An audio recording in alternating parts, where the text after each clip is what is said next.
Well, thanks for joining us here on Channel 2 News at 5:30. I'm Claudine Ewing. For the first time, patients dealing with the lingering impacts of COVID have a place to go in Western New York.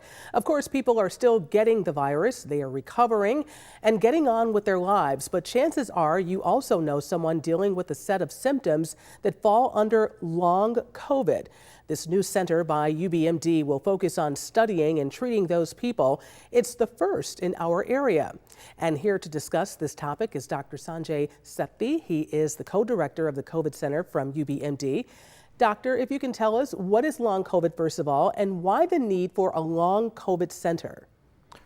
So long COVID is essentially either persistence of symptoms or development of new symptoms of which happens after COVID. Generally, we use the cutoff of 3 months. So if you've had COVID and at 3 months you're experiencing problems you didn't have before or they never went away, then the chances are you could be dealing with long COVID. And why do we need a center? Because there's a lot of people with this problem. It's estimated about 10 to 20% of people who had COVID developed long COVID. And it's something we are still learning a lot about, and with the center we were hoping to approach it systematically, bring in the best research out there, manage people in a holistic way and help them along with this problem. Doctor, those numbers are very interesting that you just mentioned, but what happens when a patient is seen at the long COVID center? Because there really is no real diagnosis, is there, for long COVID? Unfortunately not. There's not a diagnostic test that we can use and say this person has it or doesn't have it. Not everyone who thinks has long COVID has it either, because there could be other problems that could be causing the symptoms. So we need to look for those. So what we're doing in this center is when patients systematic assessment of their problem, then we have a kind of a multidisciplinary conference to discuss them, and then to try to figure out if there's something else that's responsible rather than just the lingering effects of COVID. And if that's not the case, then what we're trying to do is offer them care. There is, again, no specific treatment either at this point.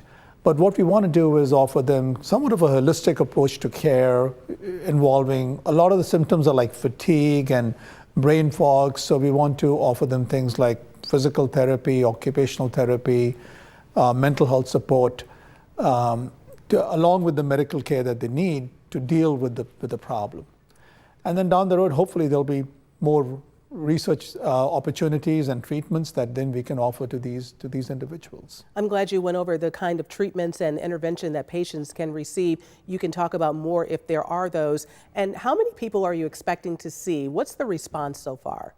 So we started this about 2 or 3 months ago. Before that, we had a registry, which is ongoing. So the registry has got more than 900 people now over the last year. The clinic or the recovery center we started about a couple of months ago. We're really gearing up and got all the pieces together. That's why we announced it today. And we are expecting to see at least 20 people or more per week. We also want to use the knowledge that we gain over here, disseminate it, and train other physicians in the community about how to deal with long COVID. Dr. Sanjay Sethi, thank you so much for coming in and joining us at 5:30 right here on Channel 2.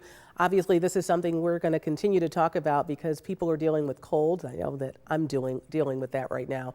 And COVID really has not gone away, although things have gotten better. So thanks again for joining us today. We appreciate it.